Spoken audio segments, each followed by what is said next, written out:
नमस्कार। मैं हूं भुवनेश सेंगर और जुड़ चुके हैं आप दिल लपेटा के साथ। दिल लपेटा लाइव में हम उन मसलों को उठाते हैं जिनका ताल्लुक समाज के एक बहुत बड़े तबके पर है। ओल्ड पेंशन स्कीम, पुरानी पेंशन स्कीम फिर से लागू की जाए, ये मध्य प्रदेश की नहीं पूरे देश के लाखों करोड़ों कर्मचारियों की मांग है। हम मध्य प्रदेश की जब बात करते हैं तो मध्य प्रदेश में चुनावी साल है। मध्य प्रदेश के लाखों सरकारी कर्मचारी इसकी मांग लगातार उठा रहे हैं। इस पूरे मसले को हमने दी लपेटा के माध्यम से बहुत बेबाकी के साथ उठाया और हमने देखा कि किस तरीके से कुछ दिनों पहले भोपाल का आंदोलन हो, भोपाल में एकत्रीकरण हो कर्मचारियों का, कर्मचारियों की मांग हो, तो ये मसला अब दरअसल केवल एक हम कहें कि मांग तक, अपनी इच्छा तक नहीं रह गया है। क्या इसकी आगे की दशा कोई आक्रोश तरफ जाती है? ये आंदोलन कहां जाता है? जी हाँ, इसी की आज हम बात करेंगे, इसी की पड़ताल करेंगे और ओपीएस आंदोलन से जुड़े तमाम जो भी नेता हैं वो हमारे साथ मौजूद होंगे। ये इसके पहले एक बैकग्राउंड बता दूं कि ये स्थिति बनती क्यों है। ये बात भी हमने दिल लपेटा के जरिए बताई थी कि मध्य प्रदेश में विधानसभा में एक सवाल के जरिए, चूंकि संवैधानिक मंच है, ये पूछा जाता है वित्त मंत्री से कि ओपीएस लागू करने को कहीं कोई योजना है, बजट में कोई प्रावधान है? तो वित्त मंत्री जगदीश देवड़ा का जवाब जो होता है, सिरे से खारिज कर देते हैं कि मध्य प्रदेश में ओपीएस को लेकर कोई बात नहीं। एक तरफ महाराष्ट्र में जहां पर ओपीएस लागू करने की बात हो रही है, जहां पर भारतीय जनता पार्टी के सहयोग से सरकार चल रही है, अगर बीजेपी की सरकार गठबंधन में है तो वहां ओपीएस जरूरी है, जहां गठबंधन नहीं है वहां जरूरी नहीं है। अब ये तमाम सवाल है, इन सब के बीच में ओपीएस आंदोलन की दशा और दिशा, इस पर बात करने के लिए तमाम लोग हमारे साथ मौजूद हैं। लोग नहीं बल्कि ओपीएस आंदोलन के वो तमाम पुरोधा हैं जो इस पूरे संघर्ष को लगातार जारी किए हैं। हमारे साथ में परमानंद डहेरिया जी हैं जो कि मध्य प्रदेश में एनएमओपीएस के प्रांताध्यक्ष हैं, राष्ट्रीय सचिव भी हैं। सुधीर नायक जी हैं जो कि इससे पहले इस आंदोलन की पूरे मध्य प्रदेश में बागडोर संभाल चुके हैं। हम इनसे भी जानेंगे कि आखिर जब आज इस स्थिति में है, वो जो एनपीएस है 2004 में लागू हो चुकी थी, अब जाकर क्यों इतना आक्रोश है। अशोक तिवारी जी हैं जो कि नेशनल कोऑर्डिनेटर है इस मूवमेंट के। हमारे साथ में एच.एन. नरवरिया जी भी जुड़े हैं जो कि मीडिया प्रभारी हैं। आप सभी का बहुत बहुत स्वागत है। दिल लपेटा लगातार बहुत ईमानदारी के साथ ओपीएस आंदोलन से जुड़ी हर खबर को उठाते रहा है। सबसे पहले मैं रुख करूंगा परमानंद डहेरिया जी का। परमानंद जी, सबसे पहले ये बताइए कि अब मसला जो है वो आक्रोश रैली जी, तो ये आपका जो आक्रोश रैली का क्या प्रारूप होगा, ये आंदोलन की आगे की दशा दिशा क्या होगी?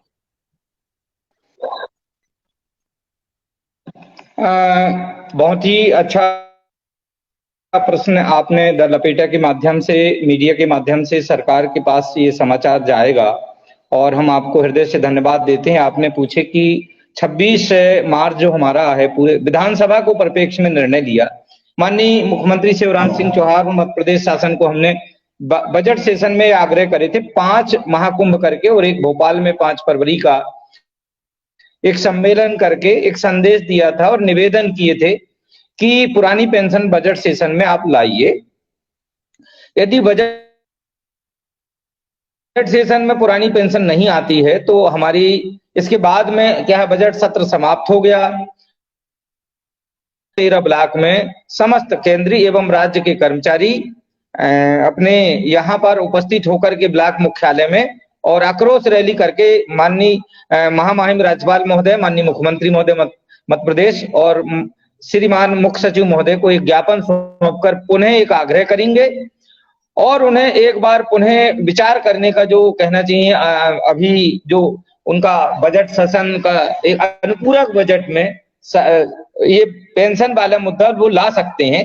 इसलिए हमारा आग्रह है कि वो लाएं, नहीं तो फिर हमारा आंदोलन का मार्ग प्रशस्त है। माननीय विजय कुमार बंधु जी के नेतृत्व में हमारे 16 अप्रैल को भारत के संपूर्ण जिला मुख्यालय में एक बड़ी रैली होने जा रही है जो पेंशन संवैधानिक मार्च के नाम से हमने घोषित करी है।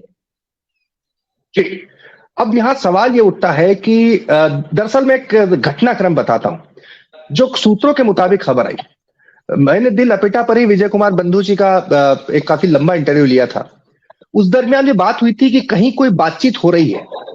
उसके अगले दिन ही उसके ठीक अगले दिन मध्य प्रदेश सरकार के मंत्री अरविंद सिंह भदौरिया एक मीडिया संस्थान से बातचीत में सवाल के जवाब में कहते हैं कि हाँ, हमारी लगभग 22 कर्मचारी संगठनों से ओपीएस को लेकर बात हुई है। और ये कहीं ना कहीं ये एक तरीके का संदेश देने की कोशिश होती है कि ओपीएस को लेकर ऐसा नहीं है कि सरकार किसी कीमत पर नहीं ला सकती है। उनका जो रुख था कि जब बात हुई है तो बातचीत कहीं ना कहीं शुरू हुई है। और उसके बाद फिर ये विधानसभा के पटल पर वित्त मंत्री जवाब देते हैं। मेरा आपसे सवाल है कि क्या वाकई सरकार ने कहीं किसी मंच पर, किसी पटल पर, किसी कर्मचारी संगठन से ओपीएस पर बात की थी या केवल शिगुफा था?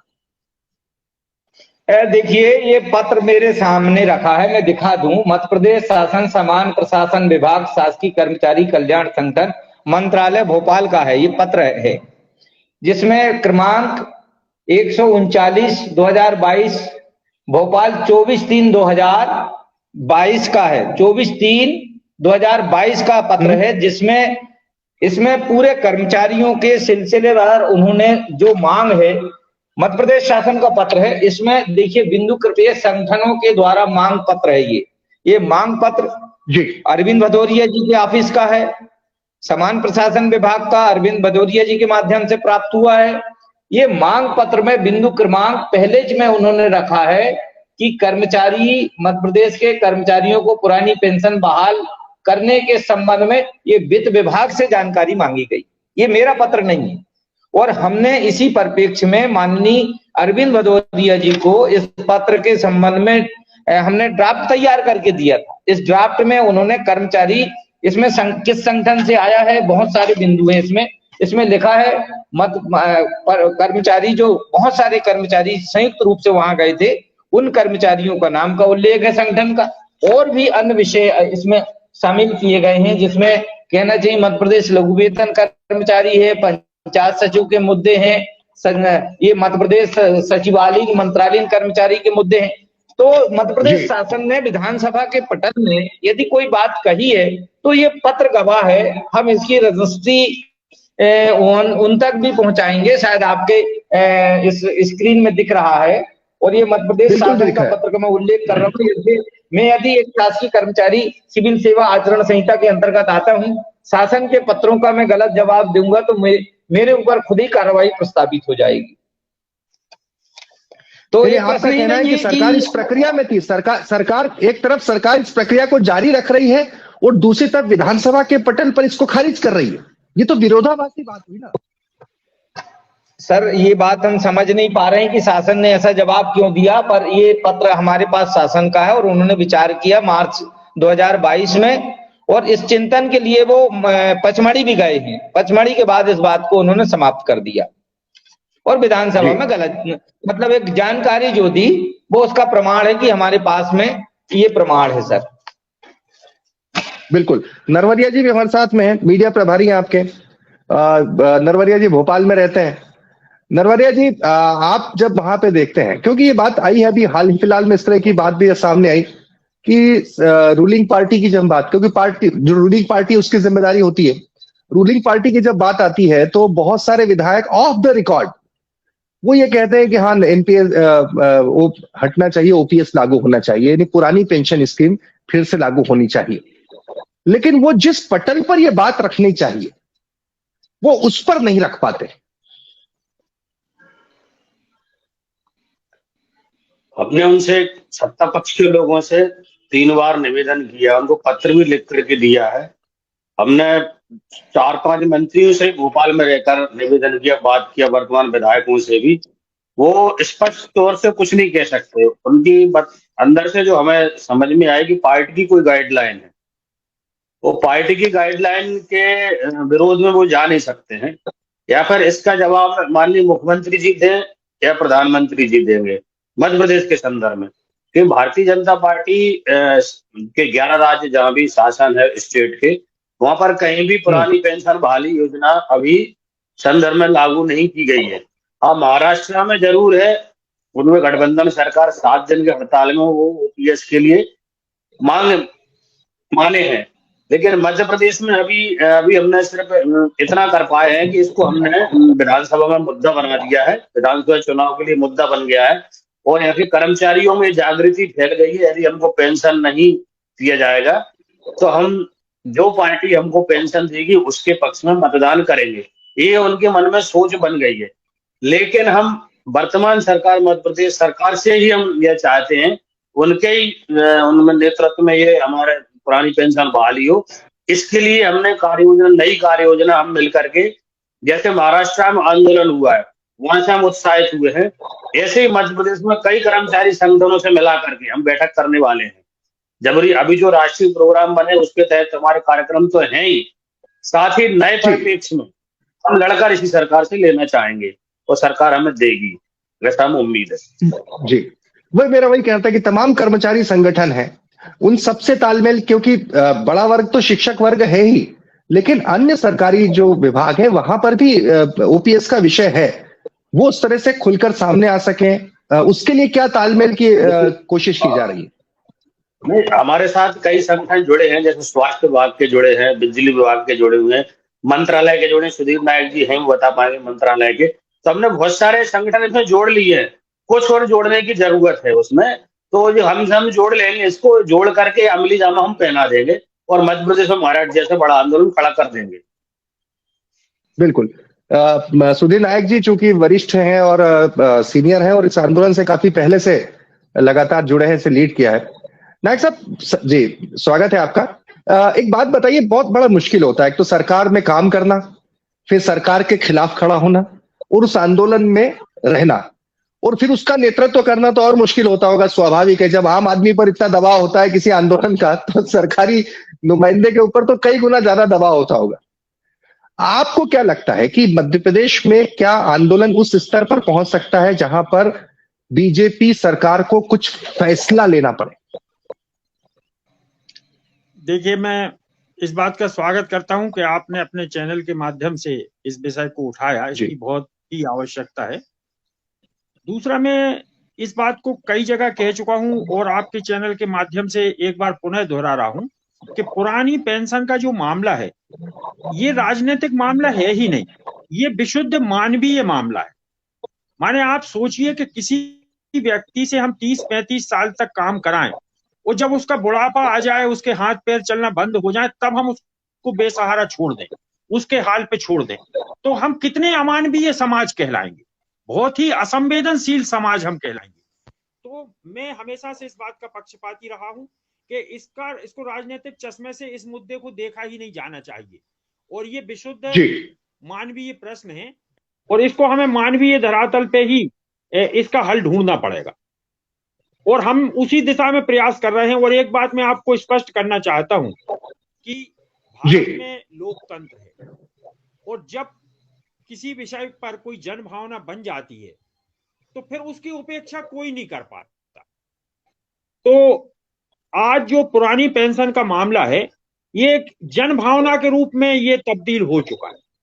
इसमें हमारे परमानंद डेहरिया जी का अथक परिश्रम है, बंधु जी का अथक परिश्रम है, और भी तमाम इस मुद्दे से जो ईमानदारी से जुड़े हुए जो नेता रहे हैं, उन सब का अथक परिश्रम है कि इसका पूरा आम जनता की ये भावना बन चुकी है। और ये बड़ी खुशी की बात है कि समाज के अन्य वर्गों के लोग भी इसका समर्थन कर रहे। मेरी सबसे बात होती रहती है, सबका कहना यह है कि नहीं, ये मामला बहुत मानवीय है और होना चाहिए। अभी हमने यहाँ पर भोपाल में कई आईएएस अधिकारियों से बात की, हमने यहाँ पे एक मुहिम शुरू की। 2005 के बाद जो आईएएस नियुक्त हुए हैं या आईपीएस नियुक्त हुए हैं, राज्य प्रशासनिक सेवा के अधिकारी नियुक्त हुए हैं, वो भी सब एनपीएस में आ रहे हैं। तो मेरी उनसे सतत मुलाकात चल रही है और हमने उनको ज्ञापन देने का एक अभियान शुरू किया है, और उनसे हमने नैतिक समर्थन मांगे, और हमने उनसे कहा कि आप लोग भी अपने एसोसिएशन में, आईएएस एसोसिएशन में, आईपीएस एसोसिएशन में इस मुद्दे को उठाइए आप। और ये हमारी मुहिम निरंतर जारी रहेगी जब तक हम सभी से नहीं मिल लेते, जितने भी एनपीएस वाले आईएएस, आईपीएस और राज्य प्रशासनिक सेवा के अधिकारी। तो उन लोगों से जब हमारी बात हुई तो वो लोग भी चिंतित हैं। माने उनने अपनी अंतरंग वार्तालाप में, मतलब ये चिंता व्यक्ति के, वास्तव में सही बात है, ये बुढ़ापे का प्रश्न है, तो ये धीरे धीरे एक जन भावना बन गई है। तो इस बात को लेकर के मैं बिल्कुल भी, मुझे संदेह नहीं है कि देर सवेर ये होगा, वो सरकारें करेंगी। कोई भी सरकार जब जनता में कोई विषय बहुत ज्यादा गहरे बैठ जाता है तो कोई भी सरकार उसकी अनदेखी नहीं कर पाती। हम मंत्री विधायकों से मिलते हैं, वो भी भले ही सामने वो ऑफिशियल तौर पे ना कह पाए, पर अनऑफिशियल वार्ता में वो बिल्कुल हमारा समर्थन करते कहते नहीं बिल्कुल ये सही विषय है और हम भी इसके समर्थन में हैं। तो इसलिए मैं बहुत आशान्वित हूं कि देर सवेरे इस पर निर्णय लेना ही पड़ेगा और हम सभी वर्गों को, चाहे वो अखिल भारतीय सेवाओं के अधिकारी हों, चाहे वो चतुर्श्रेणी कर्मचारी हों, हम सबको तक इस बात को लेकर के पहुंच रहे हैं और हम ये चाह रहे हैं कि इसका बिल्कुल मानवीय दृष्टि से इसका निराकरण किया जाए और उसको राजनीतिक चश्मे से बिल्कुल ना देखा जाए। ये क्या ये बात सही है? क्योंकि 2004 से एनपीएस लागू हुआ, तब आंदोलन, तब इतना बड़ा विरोध नहीं था, लेकिन उसके बाद जब लोग रिटायर हुए और एनपीएस के मुताबिक जो पेंशन उनके हाथ में आई, वो उसने इस आंदोलन को नई दिशा दी।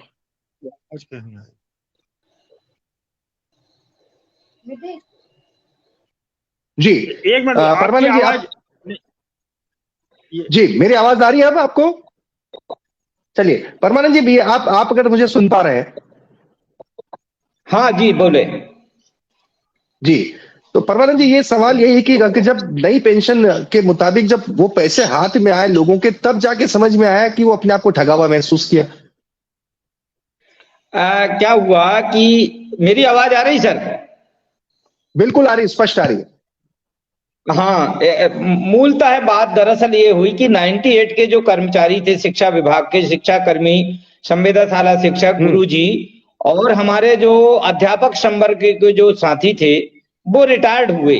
जब वो उनकी सेवानिवृत्ति हुई तो सेवानिवृत्ति में उनकी जो पेंशन की राशि, क्योंकि एनपीएस की जो पेंशन राशि वो बहुत कम मिली, किसी को 1000, 1200, 1500 रुपए की राशि मिली। इस कम राशि के कारण पूरे मध्य प्रदेश में एक जागृति आई और हमने फिर कल्पना करे, पूर्व अनुमान लगाया कि इतनी कम राशि में हम कैसे अपना जीवन यापन करेंगे और ये समस्या भी आई। तो ये प्रत्यक्ष प्रमाण हुआ हमारे सामने। तो ये आंदोलन हमने 2017 में पूरे राष्ट्र में बंधु जी के नेतृत्व में एनएमओपीएस का आंदोलन खड़ा हुआ और आज इस मुकाम पे है कि लाखों की संख्या में कर्मचारी, चाहे वो महाकुंभ के रूप में उपस्थित हो, चाहे वो महासम्मेलन के रूप में भोपाल में उपस्थित हो, बहुत आक्रोश है कर्मचारी को और समस्या के कारण है।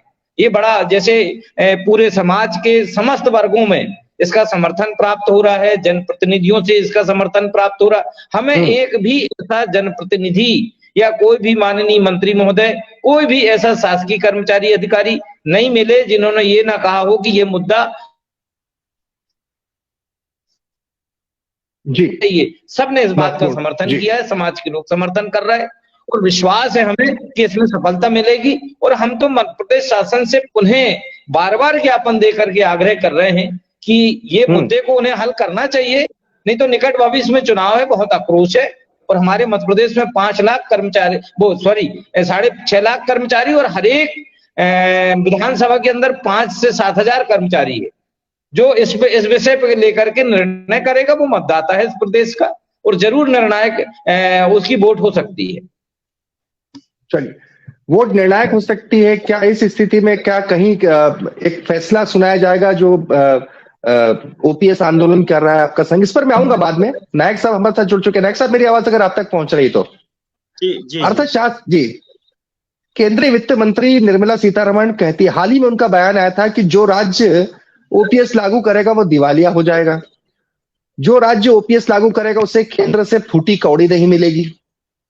अब यहां सवाल अर्थशास्त्र को लेकर फिर से सोचने का है, क्योंकि हाल ही में कुछ अर्थशास्त्रियों का मानना था कि ओपीएस के जरिए जो पेंशन या फिर जो राशि मिलती है वो जमीनी तौर पर जाती है, और जमीनी तौर पर जाती है तो भारत का एक मार्केट जो शेयर बाजार गवर्न करता है, जो भी करता है, लेकिन भारत का एक बाजार जो उसकी ग्रामीण अर्थव्यवस्था, उसकी लोकल अर्थव्यवस्था है, उसमें जब पैसा जाता है तो वो भी उस तरह से चलती है। तो लगता नहीं कि इस पर एक बड़ी इकोनॉमिक, बड़े अर्थशास्त्रियों की एक डिबेट की जरूरत है?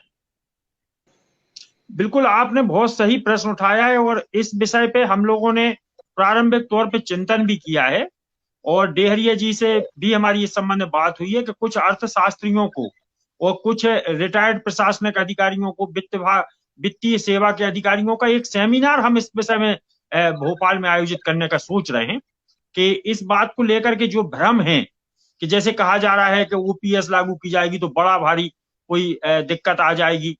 आज के डेट में देखिए, मैं आपको एक मोटी बात बताता हूं कि किसी भी देश के विकास की जब हम बात करते हैं तो हम ये सबसे पहले आता है कि वहां का शेयर मार्केट की स्थिति क्या है, उसी से हम अर्थव्यवस्था का आकलन करते हैं कि अगर शेयर मार्केट बहुत अच्छा हाई जा रहा है तो अपन कहते हैं कि वो देश में विकास हो रहा है और अर्थव्यवस्था अच्छी। और भारत का जो शेयर मार्केट है उसमें सबसे बड़ा निवेशक जो है वो हमारा एनपीएस है, न्यू पेंशन स्कीम का जो पैसा है वो सबसे बड़ा निवेशक है भारतीय शेयर बाजार का। तो मेरा कहना है कि जब हम सबसे बड़े निवेशक हैं तो उस पैसे को अगर बेहतर ढंग से और ऐसे सुनिश्चित उसमें अगर निवेश किया जाएगा जैसे पहले होता था, तो भाई पहले भी जो हमारी ओल्ड पेंशन स्कीम थी उसके तहत जो हमारा जीपीएफ कटता था तो वो पैसा कोई सरकार की तिजोरी में तो रखा नहीं रहता था, उस पैसे को भी सरकार निवेश करती थी और उस निवेश के से जो लाभ प्राप्त होता था उसी से हमें पेंशन देती थी। तो उस व्यवस्था को बहाल किया जा सकता है कि अभी जो एनपीएस में हमारा पैसा कट रहा है तो उसी का अगर हम निवेश के वैसे उपाय जैसे पहले थे उन उपायों को अगर हम फिर से रिवाइव कर दें तो ऐसा नहीं है, पुरानी पेंशन भी लागू की जा सकती है और उससे कोई दिक्कत भी नहीं आएगी। इस संबंध में भी हम लोग भी विचार कर रहे हैं कि कुछ अच्छे अर्थशास्त्रियों का इस विषय के ऊपर बड़े खुले हृदय से एक विचार विमर्श हो, रिटायर्ड अधिकारियों को बिठाया जाए। हाँ, वो दोनों बातें बताएं, उसमें दोनों तरह के लोग हों। कोई एनपीएस के फायदे बताना चाहे तो बताए, उसमें क्या दिक्कत। हाँ भाई देखिए, हम लोग कोई ऐसा नहीं है कि सरकार और हम कोई अलग हैं। भाई सरकार जो बनती है जनता से ही बनती है और हम ये चाहते हैं कि सरकार बनती जरूर जनता से, चलती तो आपसे ही, सरकारी अधिकारी सरकारी कर्मचारियों से ही सरकार चलती है। नहीं, हम ये चाहते हैं कि सरकार हमें बुलाए और हम लोग बैठे और खुला विचार विमर्श हो, सरकार अपना पक्ष उसमें रखे और हम लोग जो हमारे आर्गुमेंट हैं हम भी अपने रखें। जिन स्टेटों ने पुरानी पेंशन को बहाल किया है उनके मॉडल को भी यहाँ बुलाया जाए, उसका भी अपन अध्ययन करें और पूरे विचार विमर्श से एक अच्छे फैसले पे पहुंचा जाए। हम यही मांग हमारा कोई हमारा जी। अशोक तिवारी जी काफी देर से हमारे साथ जुड़े हुए हैं। जी अशोक जी, मेरी आवाज आप तक पहुंच रही है? हाँ, पहुंच रही। अभी तक जो हमने पूरा ओवरऑल देखा, आपने भी महसूस किया होगा, जहां विचार बातचीत का, संवाद का जो मंच का जो स्तर होना चाहिए इस किसी मसले के ऊपर, उसके बजाय आपको वो उस तरफ सरकार का रुख रखता है या रवैया अड़ियल लगता है? क्योंकि अभी तक की बातचीत जो हमारी, इसमें भी निष्कर्ष निकला है कि जनप्रतिनिधि उसी रूलिंग पार्टी के, उनसे व्यक्तिगत बात करो तो चाहते हैं। लोग तो यहां तक भी कहते हैं कि मुख्यमंत्री का खुद का बस चले तो वो तत्काल ओपीएस लागू कर दें, लेकिन पार्टी अड़ी हुई है इस पर। हाँ सर, सभी को प्रणाम। मैं ये कहना चाहता हूं कि सर, पहली बात कि हम लोगों का उद्देश्य जो है कोई सत्ता परिवर्तन की लड़ाई नहीं है। हम लोग मुख्यतः व्यवस्था परिवर्तन के लिए लड़ रहे हैं। जो एनपीएस की एक व्यवस्था लाई गई इस देश में, उसकी व्यवस्था को, क्योंकि उसके रिजल्ट आ गए, उसके रिजल्ट ये है कि 500 से 1200, 1400, 1500 इस तरीके की पेंशन आ रही है। उस व्यवस्था को परिवर्तन के लिए हम लोग गए और लगातार 3-4 वर्षों से हम लोगों ने हर विधायक, हर मंत्री को, पक्ष या विपक्ष, सभी को अपने ज्ञापन और अपने आवेदन निवेदन करते रहे। इसके बावजूद जब विधानसभा में कोई बात आती है और प्रश्न ये उठता है कि नहीं, हमारे पास इस तरीके की कोई मांग अभी तक नहीं रखी गई, तो आक्रोश होना स्वाभाविक है। यहाँ पे 6.5 लाख कर्मचारी मध्य प्रदेश का है और हम लोगों ने जमीनी स्तर से एक एक व्यक्ति को ज्ञापन दिया है। हमारे पास करीबन 1.25 विधायकों के समर्थन पत्र हैं। मैं आपको दिखा सकता हूं 1.25 विधायकों के। और विधानसभा के पटल पे जब सदन में चर्चा होती है तो ये कहा जाता है कि अभी हमारे पास इस तरीके की मांग अभी नहीं है। गलत है, इसीलिए आक्रोश है। आक्रोश हमारा होगा। हम फिर कह रहे हैं, हम सत्ता परिवर्तन की बात नहीं करते, लेकिन यदि हमारे मुद्दे पर सरकार गंभीरता से विचार नहीं करती तो हमारा जो रथ यात्रा 1 जून से चालू है उसमें हम कॉलेजों में जाएंगे, व्यापारियों के बीच जाएंगे, किसानों के पास जाएंगे, जिनके भी बच्चे इस नौकरी की तैयारी में हैं, हम उनके घरों में जाएंगे और उनको इस बात को समझाएंगे कि एनपीएस यह एक प्रकार से हमारे लिए, कर्मचारियों के लिए अच्छा नहीं है। इसलिए आपका जो अगला चरण हो, यदि सरकार नहीं मानती है तो हमारा उद्देश्य, हम वोट फॉर ओपीएस का नारा लेके उन सब लोगों के पास तक जाएंगे। जी बिल्कुल, यानी अगर ये सरकार नहीं मानती है तो चुनाव में एक बड़ा मसला, बड़ा मुद्दा होगा 6.5 लाख और आपका ये कहना है कि बात केवल 6.5 लाख कर्मचारियों की नहीं है, बात उनकी भी है जो जिनके बच्चे तैयारी कर रहे हैं, जो आने वाले वक्त में नौकरी में जाने हैं। यानी आप इस तरीके से ओपीएस को लेकर अब एक जन जागरण यहाँ अभियान की तरफ बढ़ने वाले हैं। जी जी, मैं वही कह रहा हूं कि 1 जून से हमारी रथ यात्रा की तैयारी इस पूरे देश में है और हमारा उसका उद्देश्य ही यही है कि हम जन जागरूकता करेंगे। हम पूरे देश में 80 लाख कर्मचारी हैं, 6.5 लाख हम मध्य प्रदेश में, तो 80 लाख कर्मचारी नहीं, हम उनकी बात कर रहे हैं जो आज तैयारी कर रहे हैं, जो इस लाइन में कल आएंगे। हम उनके पास भी जाएंगे और इसको हम जन आंदोलन बनाने का प्रयास करेंगे और सरकार के पास एक बड़ा आंदोलन हमारा, एक आपको बता दें कि 1 अक्टूबर को दिल्ली में हमारा 10 लाख से ऊपर कर्मचारी जो वहां पर इकट्ठे होंगे वो हमारा है। लेकिन मैं आपको बताऊं कि रथ यात्रा के माध्यम से हम पूरा इसको जन आंदोलन बनाने की तैयारी कर रहे हैं। जी जी, तो ये जो जन आंदोलन, इसमें जब आक्रोश रैली का जो अभी प्लानिंग है, ये जिला स्तर पे होगी या ब्लॉक स्तर पे होगी? नहीं, हम बता रहे हैं हमारा ये 2 चरणों पे है। पहला चरण हमारा ब्लॉक में है जो हम 26 तारीख को करने जा रहे हैं प्रत्येक ब्लॉक में। इसके बाद फिर हम अपना 16 अप्रैल को जिला स्तर पे है, जो समस्त मध्य प्रदेश के समस्त जिला मुख्यालयों में हमारे धरना प्रदर्शन होंगे, रैली निकालेंगे। इसके बाद हम पुनः 1 जून को हम रथ यात्रा पूरे जिले और तमाम सभी जगहों पे हमारा रथ जाएगा और जिसका नेतृत्व हमारे परमानंद डेहरिया जी करेंगे, प्रदेश अध्यक्ष जी। और देश में हमारे विजय कुमार बंधु जी 2 रथ हमारे निकलेंगे, एक कन्याकुमारी से, एक कश्मीर से, और ये पूरे देश में हमारी ये यात्रा चलेगी और ये बड़े आंदोलन के रूप में हम इसको ले जाएंगे। जी, बहुत बड़ा तबका इससे प्रभावित होता है। नरवरिया जी का रुख करेंगे, अगर हमारे साथ में जुड़े हैं, वो आप किसका मीडिया देखते हैं? नरवरिया जी, पूरे देश का एक बड़ा विषय है, बड़ा मसला है।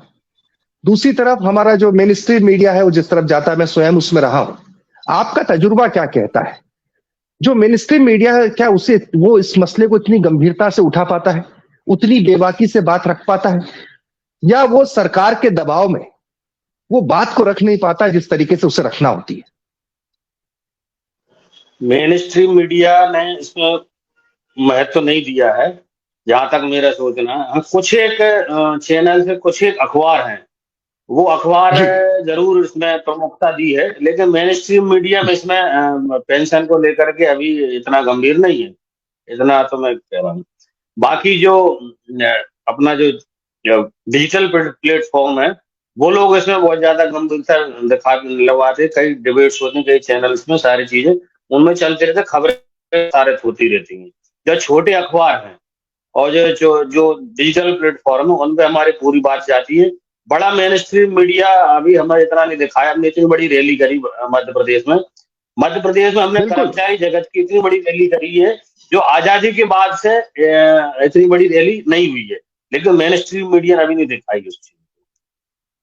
बिल्कुल नहीं, लेकिन आपकी कुछ भी रैली हो, प्रदर्शन हो, हम प्रतिबद्ध हैं बहुत ईमानदारी और बेबाकी के साथ दिखाने के लिए, प्रसारित करने के लिए, और उसे अपनी प्लेटफॉर्म पर जगह हम कौन होते देने वाले, जगह तो अपने आप में वो जगह है उसके लिए। मैं फिर से परमानंद जी का रुख करूंगा इस आंदोलन के संदर्भ में।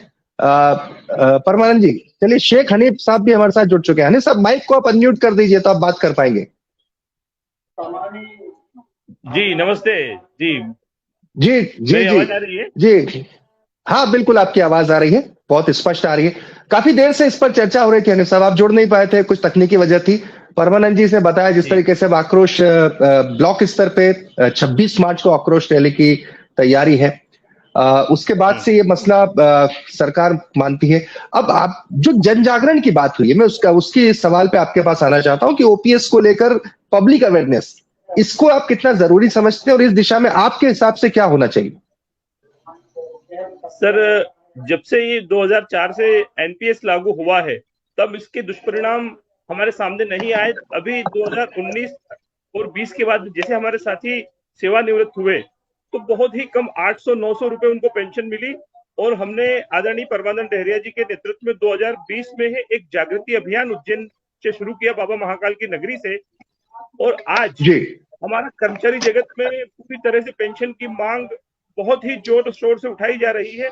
हमारे परिवार और हमारे रिश्तेदार, हमारे दोस्त मित्र मंडली हमारे बुढ़ापे की चिंता करने लगे हैं और जन जागृति बड़े पैमाने पर शुरू हो चुकी है। हम अपने विद्यार्थियों और समाज के बीच में भी जाने वाले हैं। जो हम बार बार अपनी बात आंदोलन ज्ञापन के माध्यम से शांतिपूर्वक तरीके से रख रहे हैं, लेकिन शासन उस पर जिस तरह से विधानसभा में गलत उत्तर दे रहा है कि हमें कोई ज्ञापन प्राप्त नहीं हुआ है, हमारा ऐसा कोई प्लान नहीं है, तो निश्चित रूप से आक्रोश काफी बढ़ चुका है। और हमने उज्जैन में महाकुंभों के क्रम में एक बहुत बड़ा महाकुंभ किया, बड़ी संख्या में रैली निकाली और माननीय मुख्यमंत्री महोदय और प्रधानमंत्री महोदय को संबोधित ज्ञापन कलेक्टर महोदय को सौंपा, जिसकी रिसीव्ट भी हम लोगों के पास है, जिसे सरकार विधानसभा के पटल पर कैसे नकार सकती है। यह बात समाज में पहुंच चुकी है कि सरकार कर्मचारियों से छल कर रही है, हमारे बुढ़ापे का सहारा जो सरकार छीन रही है। तो हमारे समाज में अब एक जागृति हो चुकी है। और जैसा हमारे वरिष्ठ साथियों ने बताया आपकी डिबेट में, हमारे राष्ट्रीय अध्यक्ष और प्रदेश अध्यक्ष के नेतृत्व में जो रथ यात्रा निकलेगी तो निश्चित रूप से ये बात बहुत दूर तक जाएगी और समाज इस बात को स्वीकार कर चुका है कि कर्मचारियों को बुढ़ापे का सहारा पेंशन मिलनी चाहिए। हमारे पिताजी को मिलती थी, हमारी माताजी को मिलती थी, हमारे भाई को मिलती है, हमारे माननीय विधायक जी पेंशन लेते हैं। तो जब 60 वर्ष 62 वर्ष 62 वर्ष में जब कर्मचारी सेवानिवृत्त होगा, उसका बुढ़ापा कैसे चलेगा, समाज इसकी चिंता कर रहा है। दुख इस बात का है कि केवल मध्य प्रदेश की सरकार और भारतीय जनता पार्टी की केंद्र की सरकार चिंता नहीं कर रही है, बाकी सभी लोग, अन्य राजनीतिक दल, सामाजिक संगठन, शिक्षा जगत और समाज हमारी इस मांग की चिंता कर रहा है और समाज में जागृति आ चुकी है। निश्चित रूप से इसके परिणाम आएंगे और हम पूरे संकल्प के साथ आशान्वित हैं कि निश्चित रूप से हम इस लड़ाई को जीतेंगे। सरकारों को हमारी एकता और समाज की जागृति के सामने झुकना पड़ेगा और हम पेंशन लेकर रहेंगे, ये हमारा संकल्प है। जी, परमानंद जी, हमारे साथ प्रदेश अध्यक्ष परमानंद डहरिया जी लगातार बने हुए हैं। आपने जब आंदोलन शुरू किया तो बात भी उठी और आज मैं भी कहीं चर्चा में था तो अब ये बात उठ रही है कि जिस विधानसभा के पटल पर कहा जाता है कि ओपीएस को लेकर कोई चर्चा नहीं है, वो कहने वाले वित्त मंत्री खुद 3-4 पेंशन ले रहे हैं। वहां मौजूद तमाम विधायक जो कि एक से ज्यादा बार जीते हैं, कोई एक दिन के लिए भी विधायक रहता है तो उसको पेंशन का हकदार हो जाता है। कोई विधायक रहता है, फिर सांसद बन जाता है, फिर विधायक हो जाता है तो वो 3 गुना पेंशन लेता है।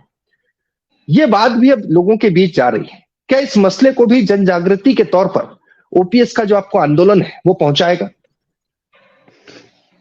सर, हम अपनी पेंशन की लड़ाई लड़ रहे हैं, किसी की पेंशन बंद करने की बिल्कुल लड़ाई नहीं है। हम व्यवस्था परिवर्तन की लड़ाई लड़ रहे हैं।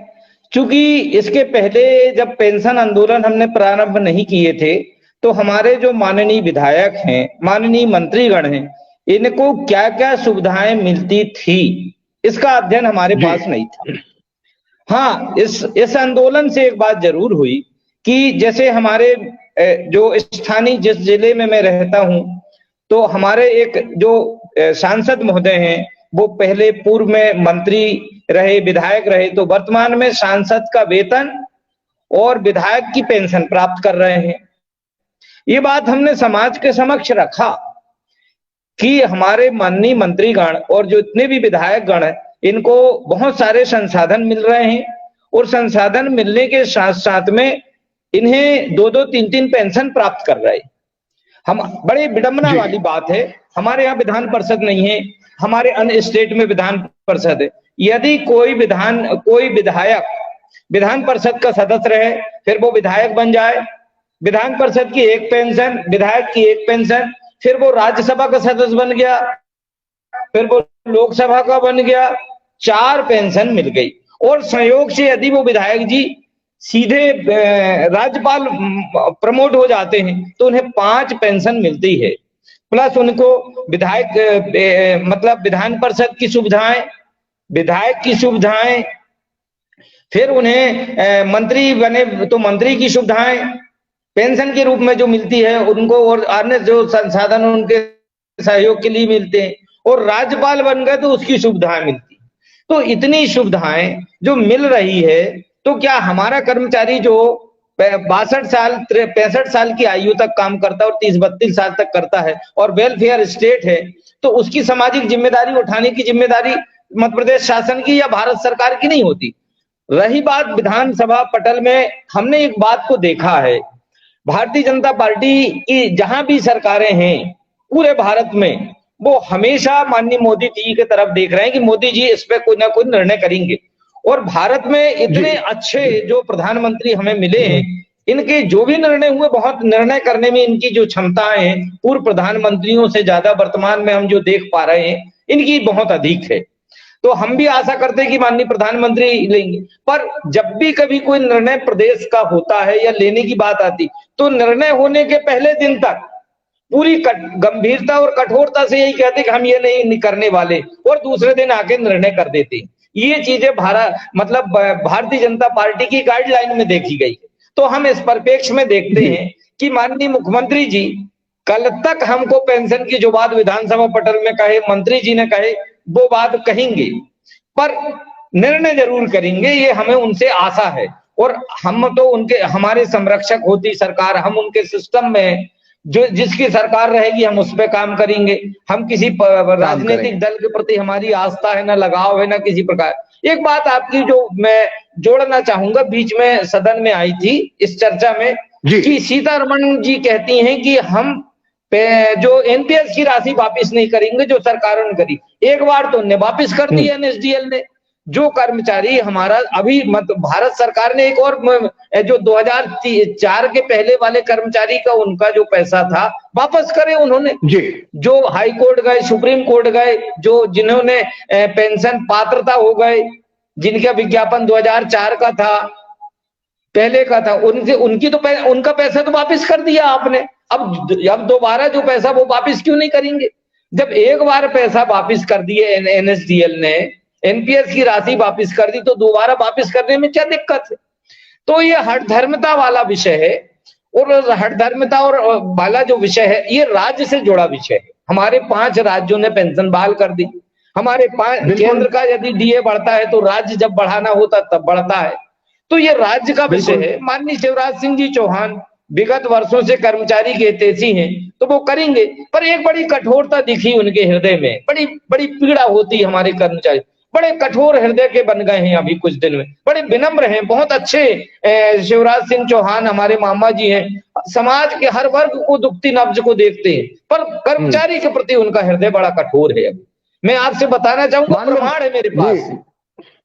कोविड वैक्सीन महामारी बीमारी आई, हमारे समस्त विभागों के कर्मचारियों ने, जो प्राइवेट सेक्टर था वो तो घर के अंदर था, पूरे जनप्रतिनिधि घर के अंदर थे, पर हमारे कर्मचारी अधिकारियों ने कोविड वैश्विक बीमारी को जानते हुए और समाज की रक्षा करी और पूरे प्रदेश को बचाने का काम किया। पर एनपीएस कानून में केंद्र के कर्मचारी को, मृतक शासकीय सेवक के आश्रित परिवार को परिवार पेंशन है, पर मध्य प्रदेश में ये पॉलिसी नहीं। बताइए साहब, कोई भी कर्मचारी मरना नहीं चाहता, कोई भी व्यक्ति इस मानव जीवन में आया जितना मानव प्राणी कभी मरना नहीं चाहता। इसलिए तो वो एलआईसी की पॉलिसी लेता भविष्य में अपने बाल बच्चों की सुरक्षा के लिए, जीवन बीमा करवाता है। हमारी सरकार हमारा न जीवन बीमा इतना नहीं करवा पा रही कि वो दे पा रही, और यहाँ तक इतनी कठोरता वैश्विक महामारी बीमारी को देखते हुए हमने हजारों लाखों ज्ञापन दिए कि फैमिली पेंशन कर दो साहब। एनपीएस कानून में, मॉडल कानून में है, जो माननीय मोदी जी ने बनाया है, माननीय अटल जी ने बनाया, उस कानून को पूरा लागू नहीं कर रहे आप। ये बड़ी विडंबना है। और अभी केंद्र सरकार ने एक नया कानून जो एनपीएस में लाया कि जिसका विज्ञापन 2004 के पहले का है, उनको सबको ओपीएस में ला रहे। हमारी प्रथम नियुक्ति दिनांक से सेवा अवधि की गणना कर लीजिए आप। अरे आप मुझे बताओ, हम सेवा कर रहे हैं, शासकीय कर्मचारी शासकीय शासन संस्थाओं में हम कार्यरत, हमारी सेवा जी। जिस प्रथम नियुक्ति दिनांक से हमारी गणना क्यों नहीं कर रहे? ये बड़ा विडंबना है मध्य प्रदेश का। मतलब कितनी पीड़ा होती साहब। बिल्कुल, ये आपने जो वरिष्ठता वाला भी आपने सब्जेक्ट उठाया, ये भी एक बहुत गंभीर विषय है। इस पर भी हम एक बार अलग से पूरी डिबेट का रखेंगे कि जब से सेवा कर रहे हैं तब से वरिष्ठता नहीं गिनी जा रही है, बल्कि वो जब से नियमित किया है, जब से पदनाम चेंज किया, तब से ये गिन रहे हैं। वो एक अलग विषय परमानंद जी, उस पर हम बहुत विस्तार से बात करेंगे। दर्शक भी हमारे साथ काफी जुड़े हैं। दर्शक लिख रहे हैं कि हमारे वोट से हमें पेंशन नहीं तो फिर नेताओं को पेंशन क्यों? अब ये जो दर्शक अभी जुड़े हैं उनका ये कमेंट आया है। मैं फिर से लौटूंगा हमारे माध्यम से, इस प्लेटफॉर्म के माध्यम से जो भी सरकारी कर्मचारी इस वक्त देख रहे हो, आपके साथी देख रहे हो, आप क्या कहेंगे? क्योंकि 26 तारीख को जो ब्लॉक स्तर पे आक्रोश है, उसका क्या फॉर्मेट होगा? क्या रैली निकालकर ज्ञापन दिया जाएगा? क्या फॉर्मेट होगा जो आक्रोश रैली आपकी तरफ से प्रस्तावित है? नहीं, ये हमारा क्रांति जो विधानसभा के पटल में जो चीजें आई उसकी आक्रोश रैली है। और हमारे पूरे ब्लॉक स्तर के समस्त विभागों के केंद्र एवं राज्य के कर्मचारी अधिकारी ब्लॉक मुख्यालय में उपस्थित होंगे और वो संबंधित अनुविभागीय अधिकारी और तहसीलदार के माध्यम से 12 से 5 बजे तक एक सभा का आयोजन करेंगे और फिर जाकर के पूरी रैली निकाल करके जिस स्थल में वो अपना अनुमति ले रहे हैं उस स्थल से लेकर के पूरे भ्रमण करते हुए और पूरी समाज को नारे के साथ में विषय वस्तु को बताते हुए ब्लॉक मुख्यालय में जाकर के जो हमारे एसडीएम कार्यालय है, तहसील कार्यालय है, वहाँ महामहिम राज्यपाल महोदय, माननीय मुख्यमंत्री महोदय और माननीय मुख्य सचिव महोदय को ज्ञापन सौंपेंगे। और ज्ञापन सौंपने के बाद हम पुनः एक बार प्रयास करेंगे कि इस बार हम ज्ञापन सौंपने के साथ ही एक नई चीजें कर रहे हैं। हम वहां से जो विधानसभा में परिस्थितियां निर्मित हुई, इसको देखते हुए हमारे जो अधिकारी कर्मचारी हैं उनसे लिखित में पत्र प्राप्त करेंगे कि आपके द्वारा जो हमारा ज्ञापन जा रहा है वो चाहे आपका जो भी उचित माध्यम हो, उस माध्यम के हम जो जी लगता है कुछ तकनीकी यहाँ पर समस्या है। बहरहाल हमारे साथ लगातार परमानंद डहरिया जी, हमारे साथ तमाम लोग जुड़े हैं, नायक जी, तिवारी जी, खान साहब और मीडिया प्रभारी नरवरिया जी, अशोक तिवारी जी, आप सभी लोग जो हमारे साथ लगातार जुड़े रहे। बाकी जानकारी नरवरिया जी दे देंगे। बता रहे थे परमानंद जी की ज्ञापन देने के साथ उसकी रिसीव ली जाएगी, क्योंकि विधानसभा के पटल पर यह कहा गया वित्त मंत्री के द्वारा कि इस तरह की कोई मांग नहीं थी। आप थोड़ा बता सकते हैं इसके बारे में आगे?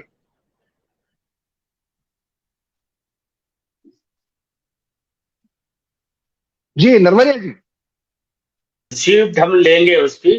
हमने तो माननीय मुख्यमंत्री महोदय से मिलने का भी समय मांगा, ज्ञापन भी उनकी रिसीव्ड रखी हुई, लगभग 3 बार उनसे मिलने का समय मांगा, लेकिन अभी तो मिलने का समय नहीं मिला है उनसे। और जो ज्ञापन है वो 26 मार्च के, वो ज्ञापन की रिसीव्ड भी लेंगे और सारी जनता को प्रसारित भी करवाएंगे मीडिया के थ्रू। ये हमारी योजना है। और 16 अप्रैल को पेंशन संवैधानिक मार्च पूरे भारत वर्ष में 700 जिले हैं पूरे भारत में, हर जिले में हम पेंशन संवैधानिक मार्च निकालेंगे। तो हम केंद्र तक भी आवाज इसकी पहुंचाएंगे, मध्य प्रदेश के साथ साथ। मध्य प्रदेश में 313 ब्लॉक मुख्यालय पे हमारा कार्यक्रम है 26 मार्च को। पहला जो विधानसभा बजट के दौरान उन्होंने जो उत्तर दिया उसके आक्रोश रैली हम निकालेंगे 26 मार्च को। और सरकार से पुनः फिर हम चाहेंगे कि हमसे बात करें, संवाद करें और पेंशन जो मुद्दा है उसको हल करें। ये चलिए, बहुत बहुत शुक्रिया नरवरिया जी, परमानंद डहरिया जी, नायक जी, तिवारी जी, खान साहब, आप सभी लोग हमारे साथ में जुड़े और ओपीएस आंदोलन की आगे की दशा और दिशा पर बहुत विस्तार से और तमाम पहलुओं पर बहुत बेबाकी से बात रखी। दिल लपेटा लगातार इस आंदोलन से जुड़ी हर खबर को बेबाकी से इसी तरह से उठाता रहेगा।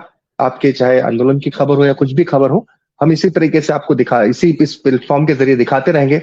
हमारी आप सभी से गुजारिश है कि अभी तक नहीं किया आपने तो आप दिल लपेटा को सब्सक्राइब करें और बेल आइकन को प्रेस करना नहीं भूलें, ताकि ओपीएस आंदोलन या आपके हक की कोई भी जो जनता से जुड़े मुद्दे हैं उनको जब हम लेकर आए तो आपको सूचित हो जाए। और केवल आपको ही सब्सक्राइब नहीं करना है, अपने तमाम मित्रों को भी इसे पहुंचाना है, क्योंकि आखिरकार अगर हम आपसे जुड़े मुद्दे उठाते हैं तो आपका साथ, आपका सहयोग ही हमारी शक्ति है। आज के लिए इस खास पेशकश में इतना ही, लेकिन दिल लपेटा के साथ आप लगातार जुड़े रहिए। अपना ख्याल रखिएगा। बहुत बहुत धन्यवाद।